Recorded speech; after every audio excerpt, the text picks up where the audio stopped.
الحمد لله نحمده ونستعينه ونستغفره ونؤمن به ونتوكل عليه ونعوذ بالله من شرور أنفسنا ومن سيئات أعمالنا من يهده الله فلا مضل له ومن يضلله فلا هادي له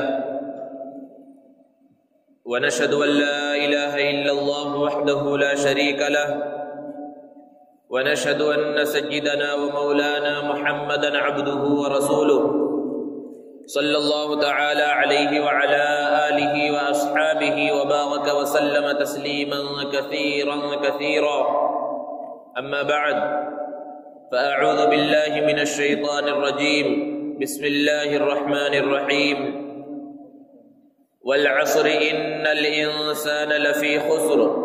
إلا الذين آمنوا وعملوا الصالحات وتواصوا بالحق وتواصوا بالصبر وقال رسول الله صلى الله عليه وسلم نعمتان مغبون فيهما كثير من الناس الصحة والفراغ أو كما قال عليه الصلاة والسلام۔ معزز سامعین کرام، بزرگوں اور دوستوں، وقت اللہ رب العزت کی بہت بڑی نعمت ہے۔ اللہ تبارک و تعالی نے قرآن مجید میں مختلف چیزوں کی قسمیں کھائی ہیں۔ سب سے زیادہ اللہ رب العزت نے وقت کی قسم کھائی۔ صبح کا وقت ہے، شام کا وقت ہے، رات کا وقت ہے، چاشت کا وقت ہے۔ اسی طرح زمانے کی بھی اللہ رب العزت نے قسم کھائی اور پوری ایک سورت کو ہی اس نام سے نازل فرمایا۔ اس سے وقت کی اہمیت کا پتہ چلتا ہے۔ اور کہنے والے نے سچ کہا ہے، الوقت اثمن من الذهب،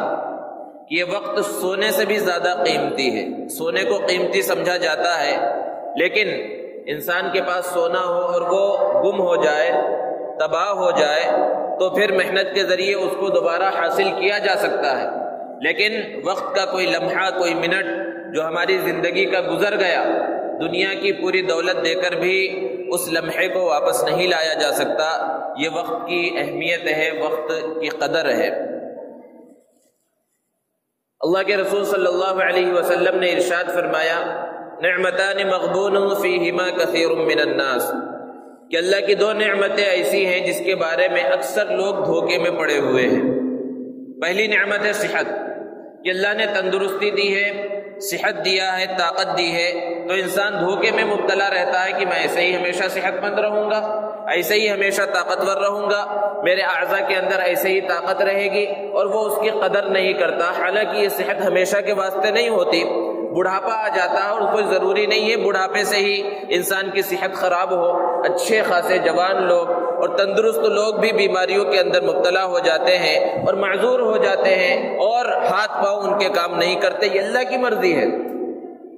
اور دوسری نعمت کے بارے میں ارشاد فرمایا، الفراغ، مشغولی کا نہ ہونا، انسان کو فرصت کا مل جانا، یہ بھی اللہ رب العزت کی بہت بڑی نعمت ہے کہ زیادہ کام نہیں ہے، زیادہ ذمہ داریاں نہیں ہیں، تو انسان سمجھتا ہے میں ہمیشہ ہی ایسا رہوں گا، اور اس کی قدر نہیں کرتا کہ ابھی زیادہ کام نہیں ہے تو کچھ کر لے،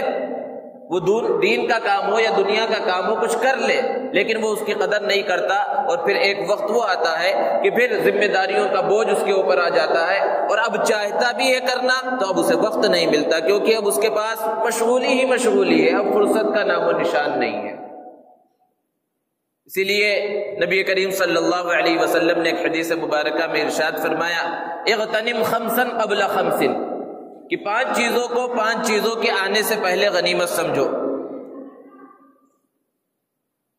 سب سے پہلی چیز نبی کریم صلی اللہ علیہ وسلم نے ارشاد فرمائی کہ اپنی جوانی کو غنیمت سمجھو بڑھاپے کے آنے سے پہلے۔ یہ جوانی بہت قیمتی چیز ہے، اور یہ جوانی ہمیشہ رہنے والی نہیں ہے، یہ ایک دن ختم ہو جانے والی ہے، تو اس کو غنیمت سمجھو اور اس جوانی کے اندر اچھے کام کر لو۔ اور دوسری چیز کے بارے میں نبی کریم صلی اللہ علیہ وسلم نے ارشاد فرمایا، اپنی صحت کو غنیمت سمجھو بیماری کے آنے سے پہلے، کہ کب بیماری آ جائے کچھ پتہ نہیں ہے۔ اور فرمایا اپنی مالداری کو غنیمت سمجھو فقر و فاقہ اور غریبی کے آنے سے پہلے کہ اللہ نے مال و دولت سے نوازا ہے تو اس پر اطرانہ نہ ہو، اس پر گھمنڈ اور غرور نہ ہو کہ مال و دولت مجھے مل گیا ہے اور یہ ہمیشہ انسان کے پاس رہے، کوئی ضروری نہیں ہے۔ لمحے میں انسان جو ہے کنگال ہو جاتا ہے اور اس کا ہاتھ خالی ہو سکتا ہے، اس لیے اس کو بھی غنیمت سمجھنا چاہیے۔ اور چوتھی چیز اللہ کے رسول صلی اللہ علیہ وسلم نے ارشاد فرمائی کہ جو فرصت ملی ہے اس فرصت کو غنیمت سمجھو، مشغولی کے اور ذمہ داری کے آنے سے پہلے۔ اور پانچویں چیز ارشاد فرمائی اپنی اس زندگی کو، جس زندگی اللہ رب العزت نے عطا فرمائی ہے، اس کو غنیمت سمجھو موت کے آنے سے پہلے، کیونکہ موت کب آ جائے،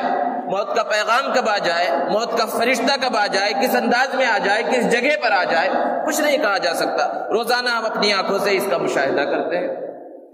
اور ایک حدیث میں نبی کریم صلی اللہ علیہ وسلم نے ارشاد فرمایا کہ انسان کے قدم قیامت کے دن اس وقت تک ہل نہ سکیں گے جب تک کہ چار چیزوں کے بارے میں اس سے سوال نہ کر لیا جائے۔ اس سے سوال کیا جائے گا عن عمرہ فیما افنا، اس کی زندگی کے بارے میں سوال کیا جائے گا کہ یہ قیمتی زندگی 20 سال کی، 30 سال کی، 40، 50، 60 یا 100 سال کی جو زندگی ہم نے دی تھی، اس کو کہاں پر خرچ کیا، اس زندگی کے اندر کیا کیا؟ جب تک اس کا سوال ہوگا اور اس کا جواب نہیں دیا جائے گا تب تک انسان کے قدم ہل نہ سکیں گے۔ اور دوسری چیز کے بارے میں نبی کریم صلی اللہ علیہ وسلم نے فرمایا وَعَنْ شَبَابِهِ فِي مَا أَبْلَاهُ، کہ یہ قیمتی جوانی ہم نے تمہیں دی تھی، اس جوانی کو یوں ہی کھیل کود میں اور یوں ہی خواہشات کو پورا کرنے میں گزار دیا یا کچھ اچھے کام بھی کیے ہیں، تو اس جوانی کے بارے میں سوال ہوگا اور اس کا جواب دینے سے پہلے انسان ہل نہیں سکے گا، اس کے قدم وہاں سے ہل نہیں سکیں گے۔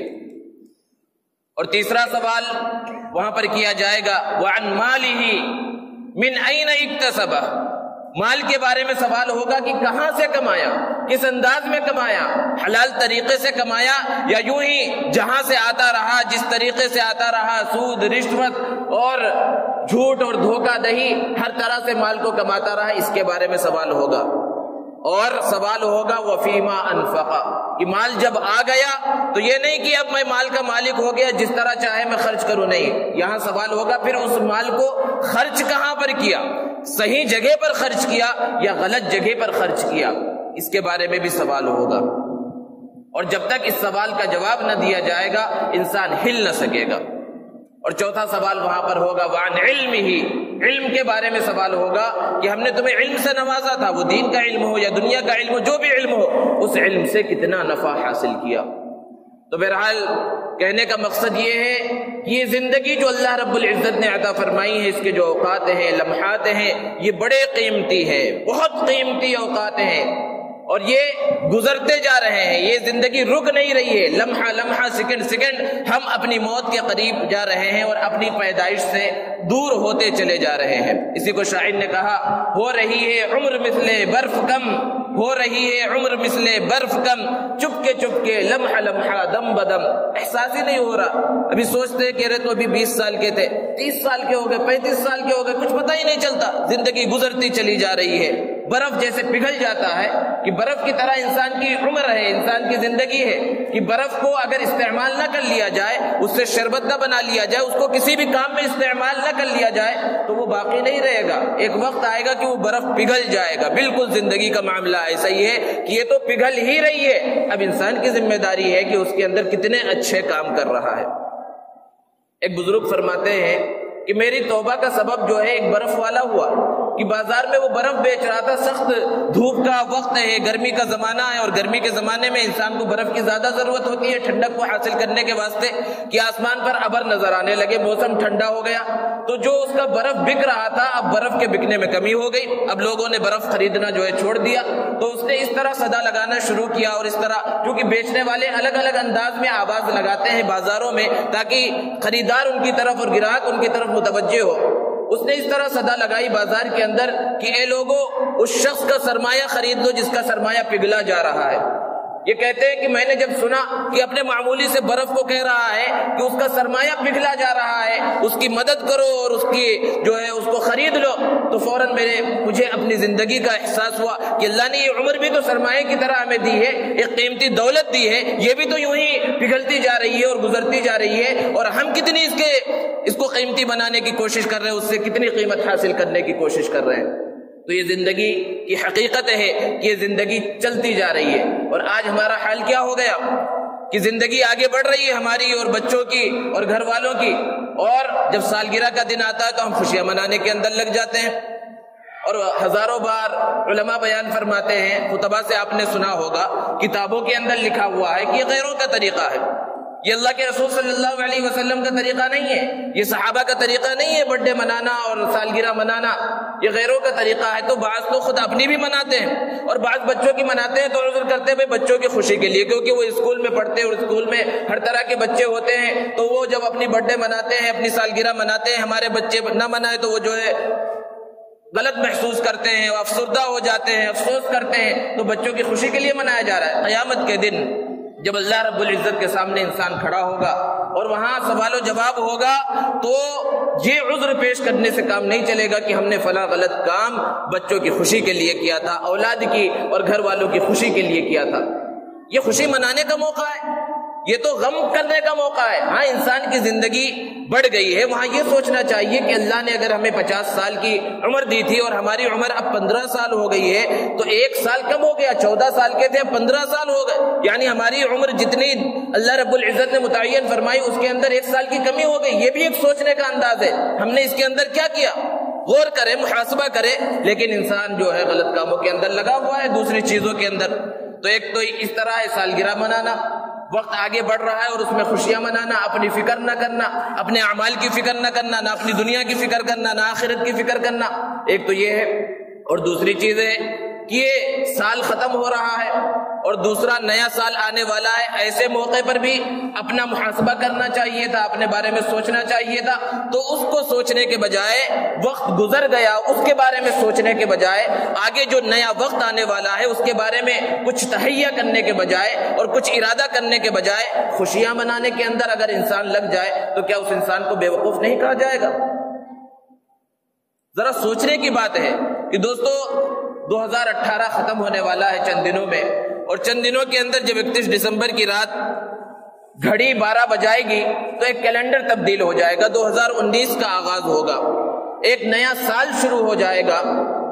لیکن انسان کی زندگی میں کیا کوئی تبدیلی آ جائے گی؟ جو وہ ابھی 1 مہینہ پہلے سے ہی پیغامات جو ہے آپ نے دیکھے ہوں گے سوشل میڈیا کے اوپر میسجوں کے ذریعے، ہیپی نیو ایئر ابھی آیا نہیں ہے، ایڈوانس کے اندر جو ہے، اور مسابقہ چل رہا ہے کہ کون کس کو پہلے مبارکباد دے رہا ہے، مبارکباد دینے کے اندر لگے ہوئے ہیں۔ گویا کہ یہ جو 31 دسمبر کی رات آئے گی اور 12 بجے انسان کی زندگی تبدیل ہو جائے گی، کہ پہلے وہ بہت غم کے اندر تھا، بیماریوں کے اندر تھا، 12 بجے آئے گی جیسے ہی گھڑی اس کو خوشی مل جائے گی، اس کی بیماری ختم ہو جائے گی۔ کوئی تبدیلی آنے والی ہے اس طرح؟ ذرہ برابر تبدیلی نہیں ہوگی۔ جو غمگین تھا وہ غمگین رہے گا، جو خوش تھا وہ خوش رہے گا، جو بیمار تھا اگر اس نے صحیح طرح سے علاج نہیں کیا اور اس کا مداوع نہیں کیا تو وہ ویسے ہی رہے گا، اس کی زندگی میں کوئی تبدیلی نہیں۔ پھر یہ خوشی منانے کا موقع کیا ہے، اور پھر اس خوشی کی بنیاد کیا ہے، اور پھر اس میں کیا کیا کیا جاتا ہے؟ جن کی عمریں زیادہ ہے، ہمارے جو بزرگ حضرات ہیں جن کی عمر 40-50 سال ہے، ان سے اگر پوچھا جائے کہ آپ کے بچپنے میں اور آپ کے ابتدائی جوانی کے زمانے میں بھی کیا یہ خرافات ہمارے اس ملک کے اندر، پیارے ملک کے اندر موجود تھی، اور وہ بے حیائی اور وہ فحاشی جو آج ہیپی نیو ایئر کے نام پہ 31 دسمبر کی رات میں منائی جاتی ہے پوری دنیا کے اندر، چاہے وہ راستوں پہ ہو، چوراستوں پہ ہو، پبوں میں ہو، کلبوں میں ہو، اور ساحلوں کے اوپر ہو، تالابوں کے کناروں پر ہو، سمندروں کے کناروں پر ہو، یہ سب جو بے حیائی اور فحاشی منائی جا رہی ہے، کیا کبھی انہوں نے دیکھا تھا، کبھی انہوں نے اس کا تصور کیا تھا کہ ہمارے اس ملک کے اندر یہ چیزیں موجود ہیں؟ یہ کب آیا؟ زیادہ سے زیادہ 30 سال، 25-30 سال پہلے ہی ہمارے ملک کے اندر داخل ہوا۔ پہلے اس کا کوئی تصور نہیں تھا، نوجوان جانتے تک نہیں تھے کہ نیا سال آ رہا ہے تو اس کو منانا بھی کوئی چیز ہوتا ہے، خوشی منانا بھی کوئی چیز ہوتا ہے۔ اور وہ بے حیائی اور فحاشی جس کی وجہ سے زناکاری عام ہو رہی ہے، شادیوں میں رکاوٹ ہو رہی ہے، اور یہ بوائے فرینڈ اور گرل فرینڈ کا کلچر عام ہو رہا ہے، یہ اسلامی کلچر ہے۔ بے حیائی اور پردہ ختم ہوتا جا رہا ہے، لیکن مسلمانوں کو ان سب چیزوں پر غور کرنے کی فکر ہی نہیں ہے، اور نہ غور کرنے کا وقت ہے، نہ اپنے بچوں کے بارے میں، نہ ان کے مستقبل کے بارے میں، ان کی آنے والی زندگی کے بارے میں غور و فکر کر رہا ہے۔ اور نوجوان ہیں کہ وہ ان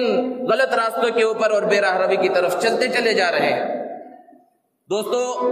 یوں تو سورج بھی اللہ کا ہے اور چاند بھی اللہ کا ہے۔ سورج کے اعتبار سے جو کیلنڈر چلتا ہے اسے عیسوی کیلنڈر کہا جاتا ہے، اور یہ جو 2018 ختم ہو رہا ہے، 2019 شروع ہونے والا ہے، تو یہ عیسوی کیلنڈر ہے۔ کہنے کا ان کا مقصد یہ ہے کہ حضرت عیسیٰ علیہ السلام کی جب ولادت ہوئی تھی اس وقت سے اس کیلنڈر کا آغاز کیا گیا، گویا کہ ان کی ولادت کو جو ہے 2018 سال ہو چکے ہیں۔ تو اس کا یہ مطلب نہیں کہ انگلش کیلنڈر ہے، غیروں کا کیلنڈر، ایسی کوئی چیز نہیں ہے۔ مسلمان اس کو استعمال کر سکتا ہے، اور مسلمان اپنے روزمرہ کی زندگی میں اس کیلنڈر کو بھی استعمال کرتا ہے۔ اور ایک ہے دوسرا ہجری کیلنڈر، جس کو اسلامی کیلنڈر بھی کہہ دیا جاتا ہے، اور اسلام نے جو ساری عبادتوں کی بنیاد رکھی ہے وہ ہجری کیلنڈر کے مطابق رکھی ہے۔ چاند کے اوپر اللہ رب العزت نے اسلامی عبادتوں کا نظام متعین فرمایا ہے۔ تو یہ تو سورج بھی اللہ کا، چاند بھی اللہ کا، اور یہ جو کیلنڈر چلنے والے سب چیزوں کا مالک اللہ ہے۔ لیکن ابھی چند مہینے پہلے جب اسلامی نیا سال آیا اور ہجری کیلنڈر کا آغاز ہوا، ہمارے مسلمان نوجوانوں کا ایک بہت بڑا طبقہ ایسا ہوگا جن کو تو پتہ بھی نہیں چلا ہوگا کہ ہجری کیلنڈر کا آغاز ہوا ہے، نئے اسلامی سال کا آغاز ہوا ہے۔ اور صحابہ کے زمانے سے اس کا آغاز ہوتا چلا آ رہا ہے، لیکن صحابہ کے زمانے میں اور تابعین اور تبع تابعین، ائمہ کرام اور اولیاء اعظام کے زمانے میں بھی وہ نیا سال آتا رہا، اسلامی نیا سال بھی آتا رہا، اور یہ عیسوی نیا سال بھی ہمیشہ آتا رہا۔ لیکن کیا انہوں نے اس طرح مبارکبادی دینے اور خوشیاں منانے کا کوئی طریقہ ایجاد کیا؟ تو اسلامی کیلنڈر میں تو چھوڑیے، پھر یہ عیسوی کیلنڈر کے اندر یہ خوشیاں منانا جو غیروں سے مسلمانوں کے اندر آیا ہے، پہلے عیسائیوں کے اندر تھا، اس کے بعد یہ پوری دنیا کے اندر پھیل گیا، اور پھر آہستہ آہستہ مسلمان بھی اس کے اندر جو ہے مبتلا ہو گئے اور اس کا انتظار کرنے لگے، اور اس کے واسطے جو ہے بہت سے مسلمان نوجوانوں کے بارے میں سنا گیا کہ ایسی فحاشی کی جگہ بڑے بڑے ہوٹل اور 5 اسٹار اور 7 اسٹار ہوٹلوں کے اندر اس رات کی بکنگ کی جاتی ہے کہ وہاں پر وہ نیو ایئر نائٹ منائی جاتی ہے۔ اس کے لیے مسلمانوں نے، نوجوانوں نے جو اپنے ہزاروں لاکھوں روپے دے کر جو ہے وہاں اس رات کی بکنگ کر رکھی ہے۔ یہ بے حیائی نہیں ہے، بے حیائی کو فروغ دینا نہیں ہے، فحاشی کو پھیلانا نہیں ہے۔ اس کے ذمہ دار کون ہے؟ ہر شخص ذمہ دار ہے، کوئی ایک فرد واحد اس کا ذمہ دار نہیں ہے۔ ہر شخص کو اپنے بارے میں، اپنی اولاد کے بارے میں، اپنے ماتحتوں کے بارے میں غور کرنا چاہیے۔ اور پھر یہ جو نئے سال کی رات میں جو خوشی منائی جاتی ہے اس کی بنیاد کیا ہے، کس بنیاد پر اس کا آغاز کیا گیا، ذرا اس کو بھی معلوم ہونا چاہیے۔ برطانیہ جس نے تقریباً پوری دنیا کے اوپر ایک وقت حکومت کی، تو جب ان کی حکومت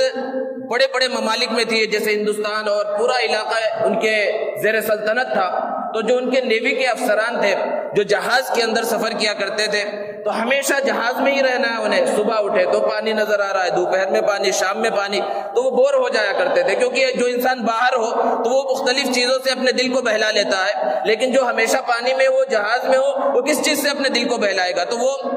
ہمیشہ بور ہو جاتے تھے۔ تو انہوں نے خوشی منانے کے مختلف طریقے ایجاد کیے۔ انہوں نے اس جہاز کے اندر اپنی سالگرہ منانا شروع کیا۔ جتنے لوگ تھے کسی نہ کسی کی کبھی نہ کبھی سالگرہ آ جاتی، ہر ایک کا جو ہے برتھ ڈے مناتے۔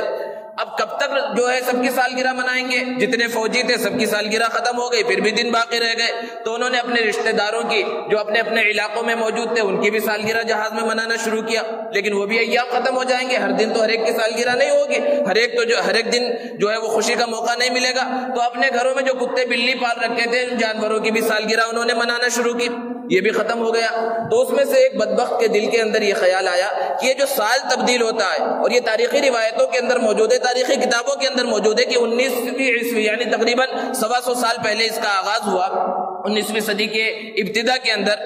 تو ایک شخص نے جو ہے یہ ارادہ کیا اور لوگ اپنے فوجیوں کو اس طرح تیار کیا، فوجی ساتھیوں کو، کہ یہ جو نیا سال شروع ہوتا ہے اس رات بھی ہم خوشی منائیں۔ تو پہلی مرتبہ جو نیا سال آ رہا تھا تو انہوں نے جہاز کے اندر ہی شراب وغیرہ کا انتظام کیا، ناچ گانے کا انتظام کیا، اور صرف انہوں نے جہاز کے اندر خوشیاں منائی، اور اس طرح اس کی بنیاد پڑی۔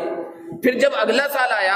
تو یہ جو فوجی افسران تھے انہوں نے اپنے بڑے افسر سے اجازت چاہی کہ ہم پورا سال جو ہے ہمیشہ پانی کے اندر ہی رہتے ہیں اور اسی جہاز کے اندر رہتے ہیں، یہ جو نیا سال آ رہا ہے 31 دسمبر کی رات آ رہی ہے، اس رات ہمیں صرف اتنی اجازت دی جائے کہ ہمارا جہاز جہاں سے بھی گزر رہا ہو، قریب کا جو ساحل ہو وہاں سے لڑکیاں لانے کی اجازت دی جائے، ان کے ساتھ ہم ناچ گانا کریں گے، صرف اتنی اجازت دی جائے۔ تو بڑے فوجی افسر نے انہیں اجازت دے دی، قریب کے ساحل سے فاحشہ لڑکیوں کو بلایا گیا اور پھر وہاں پر ناچ گانا ہوا اور ان لوگوں نے خوشی منائی اور یہ رات بھی گزر گئی۔ فحاشی اور بے حیائی ایک دم نہیں پھیلائی انہوں نے، اور ایک دم نہیں پھیلی، بلکہ اس کو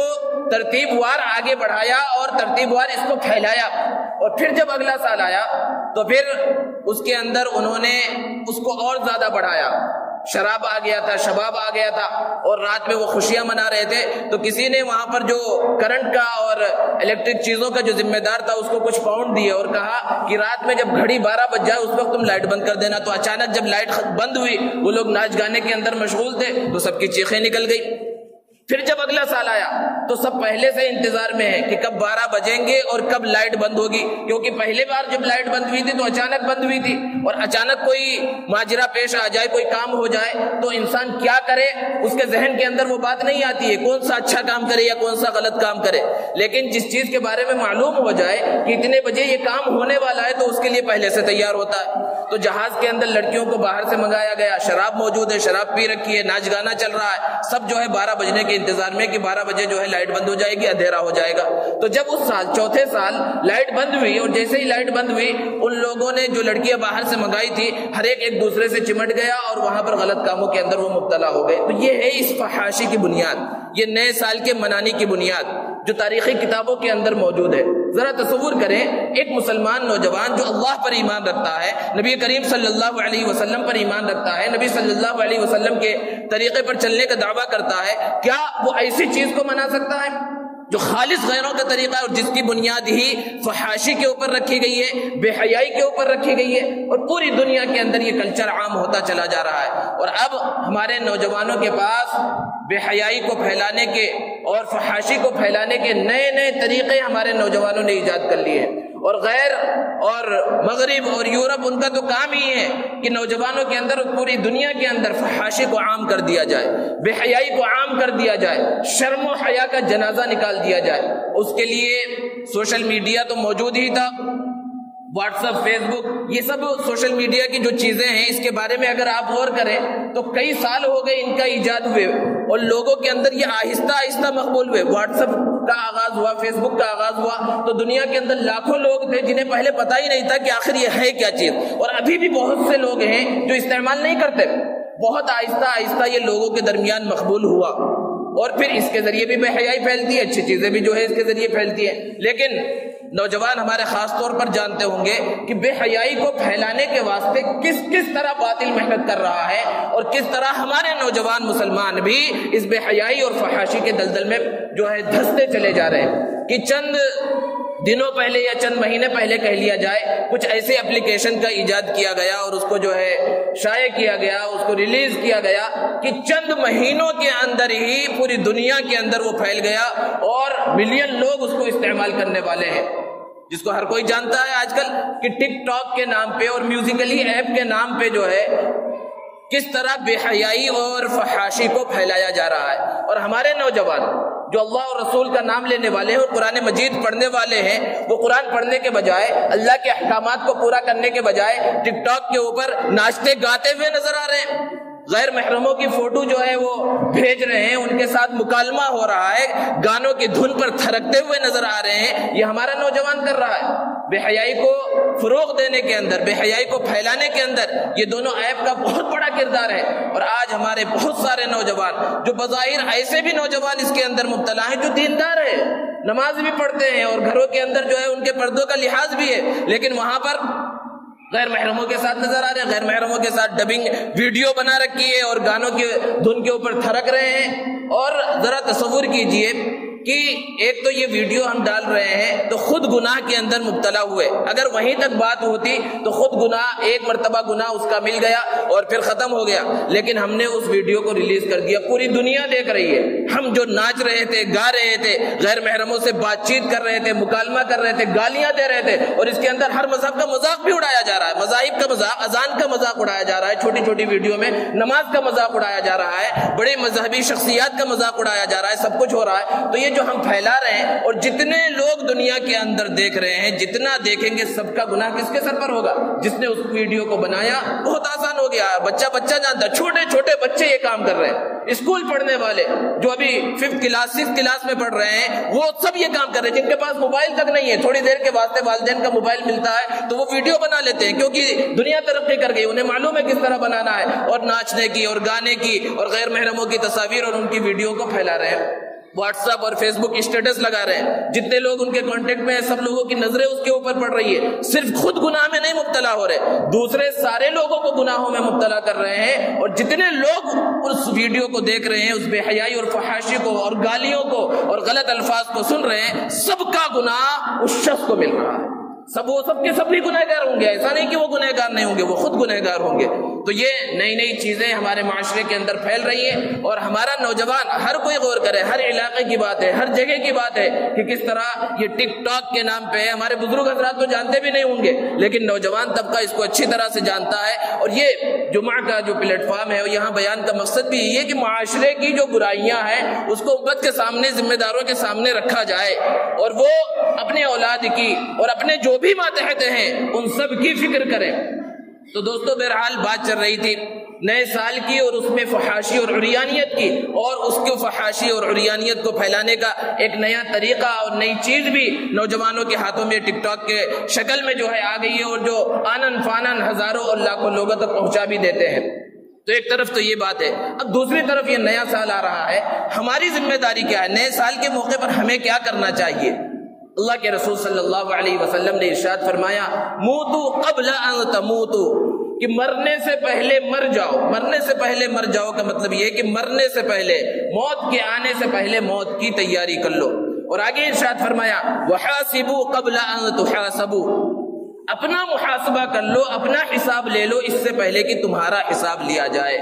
ایک دن تمہارا حساب لیا جائے گا، یہ آنکھ جب بند ہو جائے گی، قبر کے گڑھے میں انسان پہنچے گا، وہیں سے حساب کا آغاز ہو جائے گا، اور وہ حشر و نشر تک بھی چلنے والا ایک بڑا حساب وہاں پر ہوگا۔ قبر میں بھی منکر نکیر کے سوالات اور جوابات ہوں گے، تو اس حساب کے دن کے آنے سے پہلے اپنا حساب لے لو، اپنا محاسبہ کر لو۔ اپنا محاسبہ کرنے کا مطلب کیا ہے؟ انسان ہر دن اپنا محاسبہ کرے۔ علماء نے بیان فرمایا جب رات میں بستر پر پہنچے تو انسان اپنا پورے دن کا محاسبہ کر لے، حساب لے لے کہ آج میں نے کون سا اچھا کام کیا، آج میں نے 5 وقت کی نمازیں پڑھی، اگر پڑھی اور سارے اچھے کام کیے تو اس پر اللہ کا شکر ادا کرے، اور اگر نمازیں چھوٹی ہے، کیونکہ سب سے بنیادی عبادت تو نماز ہے، وہ ہر دن کرنا ہے، نمازیں چھوٹی ہے تو اس کی قضا کرے، اس پر توبہ کرے، اور جو گناہ ہوئے ہیں اس کی بھی تلافی کرے۔ اگر حقوق العباد کے گناہ ہے تو پھر وہ بندوں سے معافی مانگے یا ان کا حق ادا کرے، ایسے گناہ جو حقوق اللہ سے متعلق ہے تو اللہ رب العزت سے معافی مانگے، اور اگر دن بھر اچھے کام کیے ہیں اس نے تو اس میں اللہ کا شکر ادا کرے۔ تجارت کرتا ہے، ملازمت کرتا ہے تو اس کا بھی حساب لے، آج میں نے جو تجارت کی، لوگوں سے میں نے جو بات چیت کی تو ان سے اچھے انداز میں آج میں نے بات چیت کی، یا کسی کو گالی دیا، کسی کو برا بھلا بھی کہا ہے تو اگر اچھے انداز میں پورا دن گزرا، کسی کو جھوٹ نہیں کہا، ناپ تول میں کمی نہیں کی، تو اس پر بھی اللہ کا شکر ادا کرے۔ اور پھر اگر حساب لینے میں یہ خیال آیا کہ ارے میں نے فلاں کو گالی دے دی تھی، فلاں کو برا بھلا کہہ دیا تھا، فلاں کو برے نام سے پکار دیا تھا، اور وہ تجارت کے اندر میں نے جو ہے دھوکہ کر دیا تھا، کسی کو جھوٹ بول کر کوئی چیز بیچ دی تھی، کہیں پر ناپ تول میں کمی کر دی تھی، تو اس کا مداوع کرے اور اس کی بھرپائی کرنے کی کوشش کرے۔ یہ روزانہ کا حساب ہے، اور بڑا حساب یہ سال کے آخر میں ہمیں اپنا محاسبہ کرنا ہے، اور محاسبے کا یہ مطلب نہیں ہے کہ صرف دین کا محاسبہ، اپنی دنیا کا بھی محاسبہ کرے۔ اگر وہ تاجر ہے تو اپنی تجارت کا محاسبہ کرے کہ اس 1 سال کے اندر میں نے اپنی تجارت میں کچھ ترقی کی یا نہیں کی، پچھلے سال میں جتنا کماتا تھا آج 1 سال گزرنے کے بعد کیا میری آمدنی صرف اتنی ہی ہے یا اس کے اندر کچھ اضافہ ہوا یا کمی ہو گئی؟ اگر کمی ہو گئی تو غور کرے کہ آخر کمی کیوں ہوئی، تجارت کے اندر نفع کیوں نہیں ہوا، اور اگر نفع ہوا ہے پہلے کے مقابلے میں زیادہ آمدنی ہوگی، اللہ کا شکر ادا کرے۔ اور اگر ملازمت کرتا تھا تو ملازمت کے اندر بھی محاسبہ کرے کہ پہلے میری جو تنخواہ تھی، پہلے میرا جو گریڈ تھا، اس کے مقابلے میں میری کچھ ترقی ہوئی یا نہیں ہوئی، میری تنخواہ کے اندر اضافہ ہوا یا نہیں ہوا، اگر ہوا ہے تو اللہ کا شکر ادا کرے، نہ ہوا تو اس کی بنیادی غلطیوں کے اوپر غور کرے کہ آخر کس وجہ سے مجھے ترقی نہیں ملی، کس وجہ سے میرے مقام اور مرتبے کو، میرے گریڈ کو آگے نہیں بڑھایا گیا، ان سب چیزوں کے اوپر غور کرے۔ اور پھر دین کے اعتبار سے بھی محاسبہ ہے کہ جتنی عبادتیں میں پہلے کرتا تھا کیا اس کے اندر کچھ اضافہ ہوا، میں نے قرآن مجید کو اس سال کے اندر کتنا سیکھا، کتنا قرآن مجید کی میں نے تلاوت کی، قرآن مجید پڑھنا مجھے آ گیا یا نہیں آ گیا، یہ محاسبہ کرے۔ میں نے قرآن مجید اچھے سے پڑھنا سیکھ لیا، نماز کی ساری چیزیں مجھے یاد ہیں، ثنا، تشہد، ساری چیزیں مجھے یاد ہیں یا نہیں یاد ہے، اگر نہیں یاد ہے تو اس پر افسوس کرے، توبہ کرے اللہ رب العزت کے سامنے، اور آئندہ کے واسطے عزم کرے، پختہ ارادہ کرے کہ اس سال میں ان سب چیزوں کو مکمل کرنا ہے۔ اور اگر قرآن مجید پڑھنا آتا تھا، تلاوت کرتا تھا، تو اب یہ تہیہ کرنا، یہ ارادہ کرنا ہے کہ اب قرآن کو ہم سمجھ کر بھی پڑھنے کی کوشش کریں گے۔ یہ قرآن مجید اللہ رب العزت نے انسانوں کی ہدایت کے واسطے اتارا ہے، اور آگے کا پورا سال جو آ رہا ہے اس کے واسطے لائحہ عمل طے کرے۔ کامیاب لوگوں کی نشانی یہی ہوتی ہے کہ ان کے سامنے ایک مقصد ہوتا ہے، ایک چیز کو سامنے لے کر چلتے ہیں۔ اور جو ناکام لوگ ہیں، کچھ مقصد نہیں ہے، بس یوں ہی جیے چلے جا رہے ہیں، زندگی یوں ہی جی رہے ہیں، صبح ہو رہی ہے، شام ہو رہی ہے، زندگی یوں ہی تمام ہو رہی ہے، تو ایسی زندگی ہے تو کوئی فائدہ نہیں ہے۔ ایک مقصد کو سامنے رکھیں کہ اس مقصد تک ہمیں پہنچنا ہے، اپنا لائحہ عمل طے کریں کہ ملک کے اندر حالات کیسے ہیں، روزانہ کی بنیاد پر مسلمانوں کو کس طرح ستایا جا رہا ہے، کس طرح دنیا کے اندر پوری دنیا میں مسلمانوں کو تکلیفیں پہنچائی جا رہی ہے، ہمارے ملک کے اندر کس طرح نوجوانوں کو جیلوں کے سلاخوں کے پیچھے ڈالا جا رہا ہے، اور کس طرح اسلامی شریعت کا مذاق اڑایا جا رہا ہے، اسلامی شریعت کے احکام کے خلاف قانون روزانہ بن رہے ہیں۔ کل ایک قانون پاس ہوا، اب ہماری ذمہ داری کیا ہے؟ ہم اپنا لائحہ عمل طے کریں کہ ہم اپنی عائلی زندگی میں، وہ میاں بیوی کی زندگی ہو، گھریلو زندگی ہو، جائیداد کا مسئلہ ہو، ان سب مسائل کو دین کے مطابق حل کرنے کی کوشش کریں گے۔ کورٹ اور کچہری کے چکر نہیں لگائیں گے، کیونکہ ہم نے دین کے مطابق، شریعت کے مطابق، قرآن کے مطابق اپنے مسائل کو حل نہیں کیا۔ نکاح اور طلاق اور جائیداد کے مسائل جب ہم کورٹ کے اندر لے کر گئے، غیر مسلموں کے سامنے اپنے مسائل کو جب رکھا، تو یہ پوری دنیا کے اندر آشکارا ہو گیا کہ مسلمانوں کے اندر یہ ہوتا ہے۔ اگر ہم نے اپنے مسائل کو قرآن کے مطابق حل کیا ہوتا اور شریعت کے مطابق حل کیا ہوتا، تو یہ جو مسائل نظر آ رہے ہیں، روزانہ اسلامی شریعت کے خلاف فیصلے ہو رہے ہیں، ان سب کی نوبت نہیں آتی۔ اور یہ چاہے جتنے فیصلے ہو جائے، اگر ہم یہ طے کر لیں کہ ہم اپنے سارے مسائل کو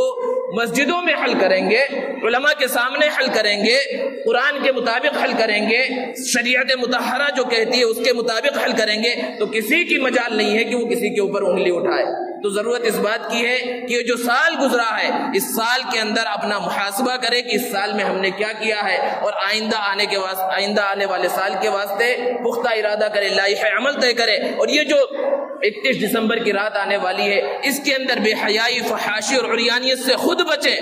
اور اپنی اولاد کو اور اپنے ماتحتوں کو ان سب چیزوں سے بچانے کی کوشش کریں۔ اللہ رب العزت ہمیں عمل کی توفیق عطا فرمائے۔ وآخر دعوانا الحمدللہ۔